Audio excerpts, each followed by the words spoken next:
Safety is our main thing. We need to make sure that everyone comes in the morning and goes home safe in the evening. A truck like this is going to help out so much. Straight away, you're taking people off the ground. This truck, you don't need to get out of the truck to even put the cone out. Everything is done automated. The automated cone truck automates the process of retrieving and deploying cones. It's able to retrieve cones in both forward and reverse direction.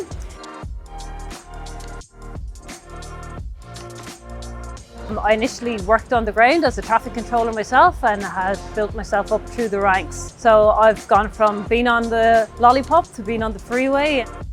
Because one of the most important things we do when we look at training workers for the major projects in Victoria is ensuring they are safe, and that's why we are so passionate about making sure get innovations such as the automated cone truck in place and have workers trained to operate them effectively and safely.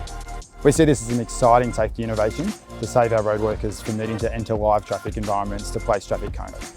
Traffic management is one of the highest risk activities on a road construction project, and anything we can do to remove our people from that high risk environment is something that we should pursue.